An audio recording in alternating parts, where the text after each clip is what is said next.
ကျွန်တော်ကလည်းမိန်းမကိုပြောင်ပြောင်လေးဖြစ်နေရတယ်ကြိုက်တယ်ဗောနော်အမွေးမပါဘဲနဲ့ပြောင်နေရပဲကြိုက်တယ် waxing လုပ်နေတဲ့လူတွေပဲတော်တော်ဒါလုံးဝ piece of cake ပဲ ဘာမှမဖြစ်ဘူး ဘာမှမဖြစ်စကားပြောတာမပြတ်ဘူးပေါ့ဒီ စကားလေးလည်းလှုပ်တင်တယ်ဘာလို့လဲဆိုတော့ तू ကတချင်းဆိုတဲ့အခါမှာခက်ခဲဖြစ်တယ်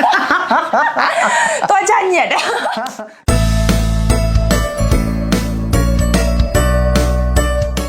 အားလုံးမင်္ဂလာပါတူရင်လိုင်းဝဲမှာ ဆန်နကူပါဆိုတော့ကျွန်တော်တို့ဒီနေ့မှာအမျိုးသမီးတွေပေါ့နော်အမျိုးသမီးရောမျိုးသားရောပါအမွေးဖယ်ရှားခြင်းနဲ့ပတ်သက်ပြီးတော့ကျွန်တော်ဘလူးနီလန်တွေအသုံးပြုလို့ရတယ်ဆန်နကူဆိုရင်ဘာတွေအသုံးပြုနေလဲဆိုတဲ့အကြောင်းကျွန်တော်ပြောပြပါလိမ့်မှာဖြစ်ပါတယ်ဆိုတော့ပထမဆုံးကတော့အမွေးအမြင်နဲ့ပတ်သက်လို့ပေါ့နော်အမွေးအမြင်နဲ့ပတ်သက်လို့ရှိရင်ကျွန်တော်လူတိုင်းမှာတယောက်ချင်းစီမှာသူ့ရဲ့အမြင်နဲ့သူရှိတယ်တချို့ကြောက်လဲအမွေးမြင်ရှိတာကိုကြိုက်ကြတယ်တချို့ကြောက်လဲအမွေးမြင်မရှိတာကိုကြိုက်တယ်အဲ့တော့ကိုရောကိုယ့်ရဲ့ partner ပေါ့နော်ဘာလို့ဒါကတယောက်တည်းကိစ္စမဟုတ်ဘူးလေနော်ကိုတယောက်တည်းပိုင်တဲ့အရာမဟုတ်ဘူးအမွေးမြင်ဆိုတဲ့နေရာမှာအများဆုံးဖယ်ရှားကြတာကတော့ခုနပြောတဲ့စီးကုံမွေးပေါ့စီးကုံမွေး private parks တွေရဲ့အမွေးဖယ်ရှားကြတယ်ဂျိုင်းတို့ခြေသလုံးတို့ဒီလိုအမွေးတွေဖယ်ရှားကြတယ်အဲ့လိုဖယ်ရှားတဲ့ခါမှာကိုတယောက်တည်းပိုင်တာမဟုတ်ဘူးလေဒီကိစ္စကိုမှလင်းများဖြစ်သွားပြီစုံတွဲဖြစ်သွားပြီဆိုရင်ကိုတယောက်တည်းပိုင်တဲ့ခန္ဓာကိုယ်ကိုတယောက်တည်းပိုင်တဲ့အရာမဟုတ်တော့တခြားသူတယောက်ကလာပြီးတော့ပိုင်တဲ့ဟိုပိုင်တာမဟုတ်ရင်တော့စိုင်တဲ့ကိစ္စဖြစ်သွားပြီပေါ့နော်စိုင်လာလို့ပါအဲ့တော့နှစ်ယောက်လုံးရဲ့အယူဆပုံမှာမူတည်တယ်တချို့ကြောင့်လည်းအမွေးနဲ့မှလှတယ်လို့ထင်တယ်တချို့ကြောင့်လည်းအမွေးမရှိမှလှတယ်လို့ထင်တယ်အဲ့ကျွန်တော်တို့ကတော့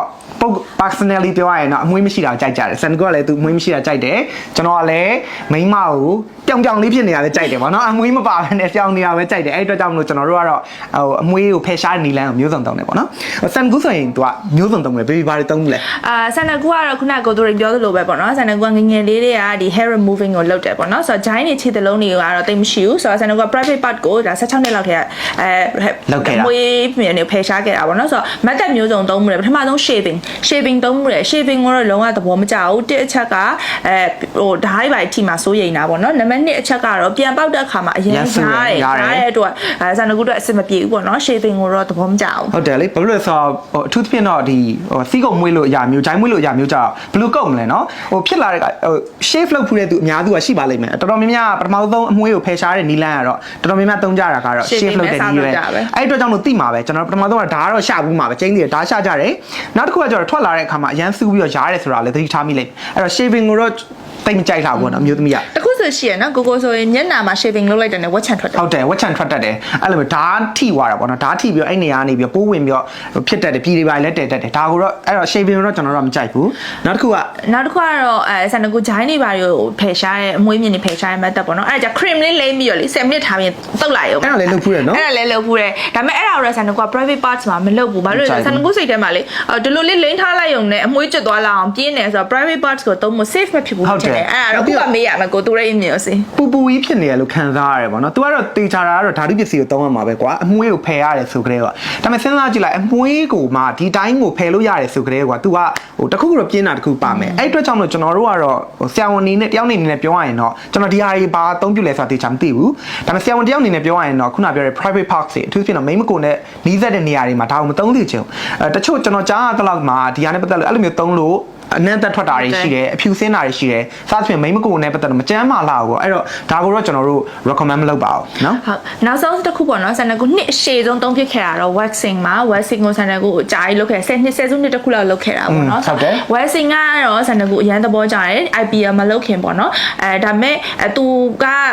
ဘာတစ်ခုစိုးလဲဆိုအရန်နာတယ်ဆက်ဆက်လုပ်ချင်းသူဆိုရင်တော့ပိုနာအမွေးများများတော့တော့နာတယ်ဘာလို့လဲစုပြီးစောက်ဆွဲတာလေနော်ဆိုတော့ကိုယ်စနေစောက်ဆွဲလိုက်တယ်လို့ဆက်ဆက်ချင်းဆိုခေါင်းလေးဖက်ပြီးတော့မျက်ရည်ဝဲရတာလေနော်အော်ရတာနောက်ပိုင်းကျတော့အေးဆေးဖြစ်သွားပါတယ်ဒါပေမဲ့နောက်တစ်ခုရှိတာကကျတော့သူကစိတ်ချရတဲ့နေရာစိတ်ချရတဲ့ brand အနေနဲ့လုပ်တဲ့ခါမှာဈေးများတယ်9000အထက်မှာရှိတယ်ဘာမှမထူလောက်ဘူးနော်ဆိုတော့အခု IPL ကိုလည်းတွေ့တော့ IPL ဆိုလည်း package ဝယ်လိုက်လို့ရှိရင်အဲ့လောက်ပဲပေါ့နော်အဲ့လောက်နည်းနည်းလေးပဲပို့ကြတာပြီးရင်ရာသက်ပံပေါ့နော်အချိန်ကြာကြီးပြန်မထွက်တော့ပြီးပါသွားမယ်ဆိုတော့ဆန်နကူကတော့အခု IPL ကိုလုပ်ဖြစ်နေရပေါ့နော် IPL တော့ဆန်နကူလောလောဆယ် favorite ပါလုပ်ပြီးသူများရည်ထဲမှာဟိုကျွန်တော်ဘေးနာ partner ရဲ့အမြင်အနေနဲ့ပြောရရင်လေဘာသိတာလဲဆိုတော့အမျိုးသမီးကအရင်တော့ Western လုပ်တယ် Western လုပ်တဲ့အခါမှာဟုတ်တယ် तू ကဟိုတစ်လလောက်ဆိုရင်ဟိုပဲ तू ကတိတာတယ်ပေါ့စပြီးတော့ပေါ့နော် Western မလုပ်ရသေးဘူး baby Western မလုပ်ရသေးဘူးလားဘာလားဆို baby Western ပွဲမဲ့ယူအောင်လေတပြအဲ့လိုလေးလာပြောတယ်ကျွန်တော်ကိုယ်တိုင်ပြောရတယ်ပေါ့နော်မိမကြီးမိမ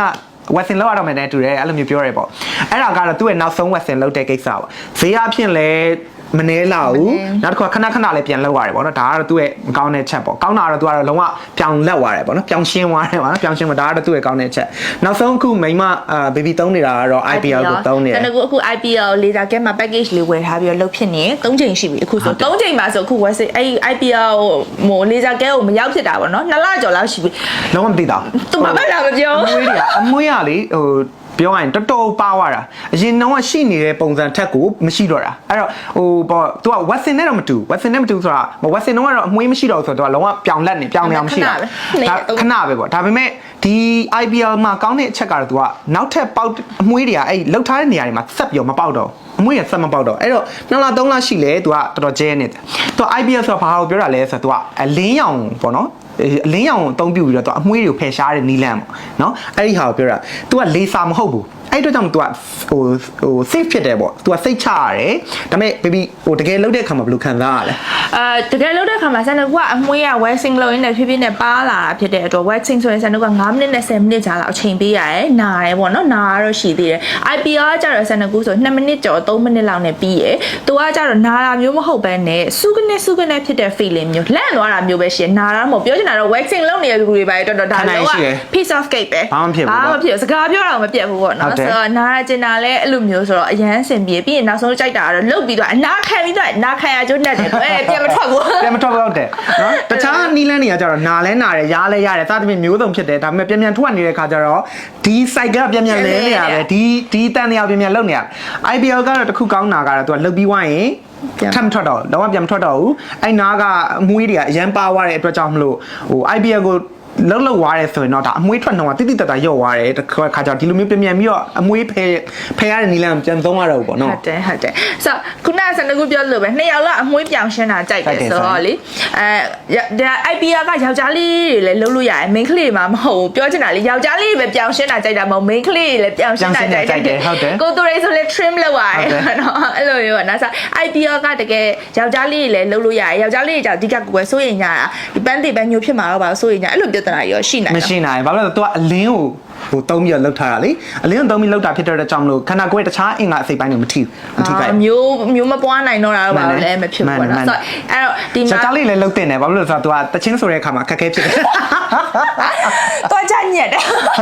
ဆိုတော့အဲ့လိုမျိုးရှိရလေနော်ကြားလေးလည်းလှုပ်လို့ရပါတယ်ဟုတ်တယ်ဆိုတော့အခုစနကူလှုပ်နေတဲ့လေစာကဲမှာဆိုယောက်ျားလေးလည်းလှုပ်လို့ရတယ် main ကလေးလည်းလှုပ်လို့ရတယ်အရန်လဲဆရာဝန်တွေကလည်းအရန်ကောင်းပြီးတော့စနကူကတော့အပြည့်အဝ recommend လုပ်ပါတယ်လို့ပြောချင်ပါတယ်အဲ့တော့ကျွန်တော်တို့ခုပြောခဲ့တာမှာဆိုရင်အမွေးကိုကြိုက်တယ်မကြိုက်ဘူးကတော့တယောက်ချင်းဒီပုံမှာမူတည်ရဲကိုသဘောကိုပါတနာကအမွေးမကြိုက်ဘူးဆိုရင်တော့နီလန်နေသုံးကြည့်ပေါ့အဲ့ဒီမှာတော့ကျွန်တော်တို့ shave လုပ်လို့ရတယ်နောက်တစ်ခုကခုနပြောတဲ့ cream သုံးလို့ရတယ်နောက်တစ်ခါ waxing လုပ်လို့ရတယ်နောက်တစ်ခါကျတမြင်ချင်းနှုတ်တာတွေပါရှိတယ်နော်ဒါကတော့ရမ်းနာပါတယ်နော်စဉ်းစားကြည့်ကြည့်လိုက်လည်းမရှိဘူးစကြောတက်တာနောက်ဆုံးနီလန်ကတော့ခုနပြောတဲ့ IPL ပေါ့အလင်းကို